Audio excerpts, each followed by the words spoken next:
You think you already know what you're about to see tomorrow in Bad Homburg, but you don't.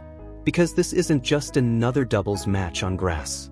This is the kind of encounter that quietly bends the future of tennis while the world is still trying to process the present. A court in Germany is about to become the meeting point of legacy and rising fire, of experience carved over decades and ambitions still learning its limits. And what happens here might be remembered far longer than anyone expects. The grass season is already alive with tension. Wimbledon is getting closer with every passing day, and every match feels like a final rehearsal before the grandest stage in tennis. But even in this atmosphere of anticipation, something unusual is happening in Bad Homburg. Because at exactly 5 p.m. tomorrow, the round of 16 doubles clash doesn't just feature two teams, it features two completely different worlds colliding in real time. On one side, two players who weren't even supposed to be here in the spotlight. Alexander Osborne from Australia and Catherine Harrison from the United States. Alternates. The kind of pairing that usually enters quietly, plays freely, and has nothing to lose because nobody expects anything from them. But that is exactly what makes them dangerous. They are stepping onto this court without fear, without pressure, and without the burden of reputation. In tennis, that kind of freedom can turn into chaos for the favorites. But across the net, everything changes. Because standing there is a pairing that feels almost unreal on paper. Venus Williams. A name that doesn't need introduction, explanation, or context. And beside her, Alexandra Eala, the 21-year-old sensation from the Philippines, a rising force already reshaping expectations of what her generation can achieve. One player who defined eras, and another who is trying to define what comes next. And what makes this even more powerful is the timing. Both of them arrive here wounded in a way that doesn't show on statistics, but shows everywhere else. Eala came into this tournament with momentum that felt unstoppable. A breakthrough season, a growing reputation, and a belief that she was ready to challenge anyone. But then reality struck in the singles draw. Elise Mertens, experienced, precise, and relentless, shut the door on her in straight sets. For Eala, it wasn't just a loss. It was a reminder that the climb to the top doesn't care about momentum. It only cares about execution in the moment. And Venus, she didn't arrive untouched either. A brutal 3-set battle earlier in the week pushed her to the edge, a marathon match that demanded everything from a player who has already given everything to the sport across decades. She fought, she resisted, she pushed, but in the end, the final tiebreak slipped away. Two different generations, same outcome in the singles draw, disappointment. And that's where this story shifts. Because now they are not stepping onto the court as singles competitors carrying frustration. They are stepping in as a unit looking for something else entirely, redemption. But here's what makes Alexandra Eala's presence even more significant than people realize. She is not just another rising player having a good season. She is actively rewriting the direction of Southeast Asian tennis history. The first Filipina ever seeded at Wimbledon. Number 29 in the draw. A breakthrough that didn't just make headlines, it shifted expectations for an entire region. Her rise hasn't been accidental either. A title in Birmingham on grass. A deep run in Berlin. A rapid climb into the top 30 in the world. But more importantly, an evolution in how she plays. Grass courts punish hesitation, reward courage, and expose timing. And Eala has adapted faster than almost anyone expected. Left-handed. Aggressive. Early ball striker. Her serve wide on the ad court stretches opponents beyond their comfort zone, and her forehand no longer floats, it penetrates. She takes time away. She compresses rallies. She forces errors before opponents even realize they are under pressure. But there is another layer now. Pressure. Because when you rise fast, the target grows even faster. Every opponent now sees her differently. Not as a surprise, but as a result to stop. And then there is Venus Williams. Even saying her name changes the atmosphere. Not because of nostalgia, but because of presence. She doesn't need to move fast to control space.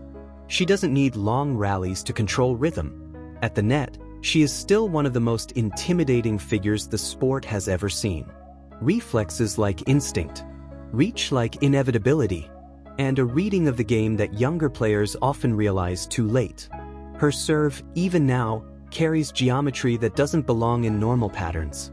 The slice, the angle, the placement, it all forces opponents into uncomfortable decisions before the point even properly begins. And in doubles, that matters more than anything. Because this partnership between Venus and Eala is not random. It is structural. It is almost perfectly balanced. Youth and experience. Baseline pressure and net control. Energy and precision. Eala is expected to absorb the baseline exchanges, stretch the court, and build the points. Venus is expected to end them, intercept them, and intimidate every attempt at passing. And here is the detail that quietly changes everything: left-handed and right-handed pairing. In doubles, that means both forehands can dominate the center. And the center is where doubles is won and lost more than anywhere else. But tennis never respects perfect theory. Because across the net, Osborne and Harrison are not stepping in as victims of the storyline. They are stepping in as disruptors of it. They have no pressure, no expectation, no crowd demanding victory. And that creates something extremely dangerous. Freedom. Osborne's serve and volley instincts, shaped by traditional Australian coaching, bring immediate net aggression. Harrison's doubles awareness gives structure and stability. Together, they are not trying to be perfect, they are trying to be unpredictable. And their entire strategy will revolve around one idea: break the rhythm before it forms. Keep Venus away from the net. Drag Eala into uncomfortable defensive positions. Use lobs, angles, and deep returns not to dominate points, but to destabilize positioning. Because if Venus gets comfortable at the net, points end in seconds. And if Eala gets time to set her forehand, control disappears fast. But what happens when experience meets unpredictability? That is the question no one can fully answer yet. Because Venus and Eala, despite their loss in singles, now carry something different into this match. Relief. Freedom of a different kind. No more solo responsibility. No more carrying matches alone. Just trust, communication, and shared momentum. And that is where things start to get dangerous for the alternates, because once Venus Williams and Alexandra Eala find rhythm together, it stops looking like a new partnership and starts looking like something that was always meant to exist. But nobody will know that at the beginning. The first few games of this match won't tell the full truth. They never do in doubles, especially on grass. Everything moves faster than instinct, and yet every point feels like it lasts longer in the mind than it does in reality. Osborne and Harrison will walk in with something very specific in their eyes: certainty born from lack of expectation. They know they are not supposed to win, and that makes them loose, dangerous loose. They will go after second serves immediately. No hesitation, no respect for names. Harrison will step in early, cutting angles, trying to force Eala into rushed decisions at the baseline. Osborne will look for quick net approaches, trying to shorten points before Venus can settle into her position. Because the worst thing you can do against a legend at the net is give her time to read you. And for a moment, it might actually work. A missed return here. A rushed volley there. A break point that suddenly feels real. The crowd senses it first, that subtle shift when the underdog doesn't just participate, but starts believing. And that belief spreads faster than momentum. But what nobody realizes at that moment is that this is exactly how Venus Williams has seen matches like this before. Not recently, not often, but over a lifetime of pressure, finals, and collapsing expectations, she has learned something most players never master. She doesn't panic early. She studies. And Alexandra Eala is watching everything. That's the part people underestimate. Because Eala is not just playing her game anymore. She is absorbing Venus's game in real time. Every repositioning at the net. Every quiet adjustment in footwork. Every small hand signal between points. It's not just doubles cooperation, it's live education at 180 kilometers per hour. And then the shift begins. It starts with serve placement. Venus stops going for power and starts going for precision. Wide slice, body serve, sudden change of rhythm. The alternates start guessing instead of reacting. And in grass court tennis, guessing is already half a point lost. Eala begins to adjust her return position slightly deeper. Just a step, then another. Not obvious, not dramatic, but enough to change contact timing. Suddenly, Harrison's aggressive returns start landing a fraction later. Osborne's net approaches start arriving into more difficult balls. The court, which felt open in the beginning, starts closing. And that's when Venus moves forward. Not rushing, not reacting, advancing. One step into the net becomes two. Two becomes pressure. Pressure becomes panic on the other side. Because now every passing shot has to be perfect. And perfect is not a sustainable strategy under pressure. A rally builds. Osborne tries a sharp cross-court angle. Eala retrieves it with balance that doesn't look rushed, even when it is.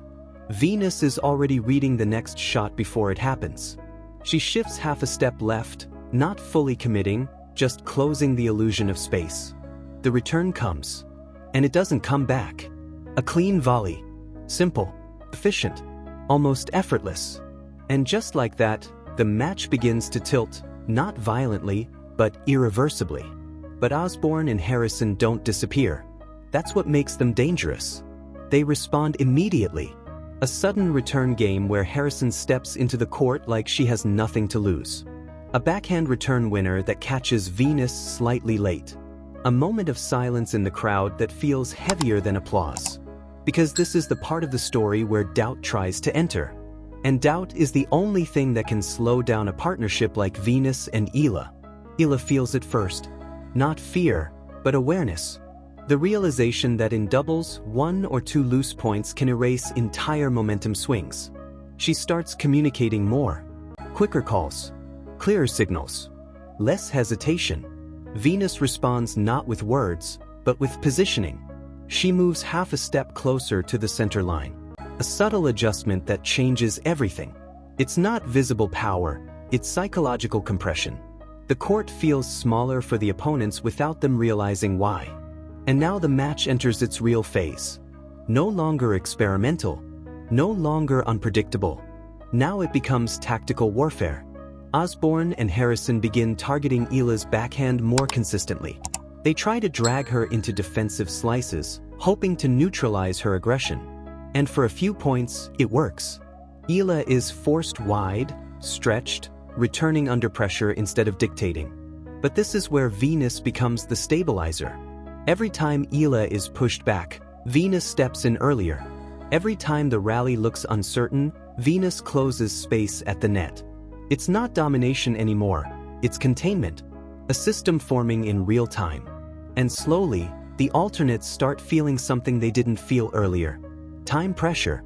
Every shot now feels like it has to achieve too much. Every rally feels like it needs a perfect ending. And in tennis, especially doubles, that is where errors are born. A double fault at a crucial moment. A volley caught slightly too low. A lob that hangs just a fraction too long. And suddenly, the scoreboard begins to reflect what the momentum already knew was coming. But even then, the match refuses to become one-sided. Because Osborne and Harrison find one last gear, pure instinct. Osborne starts serving bigger, taking risks on second serves. Harrison begins returning deeper, pushing Eala behind the baseline. For a brief stretch, it feels like chaos again. Like the match is refusing to settle. And that is when the biggest question of all emerges. Not who is playing better, but who is calmer when everything becomes unstable. Venus answers it first. A crucial break point arrives. The kind that defines sets, sometimes entire matches. Osborne serves wide. Eala gets stretched but manages a controlled return.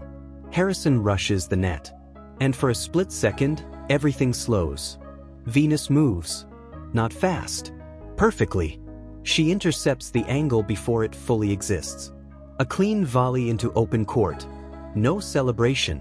No reaction. Just quiet certainty. Because she has seen this moment thousands of times before. And now, so has Eala. The set begins to slip away from the alternates, not because they collapse, but because they are no longer surprising anyone. Their unpredictability has been solved. And that is the real turning point. Not power. Not skill.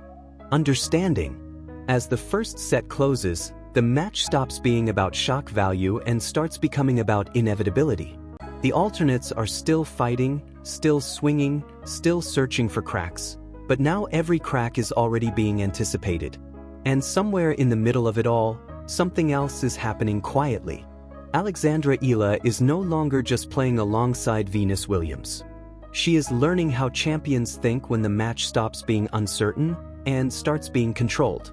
And what she is about to take from this court will matter far beyond Bad Homburg.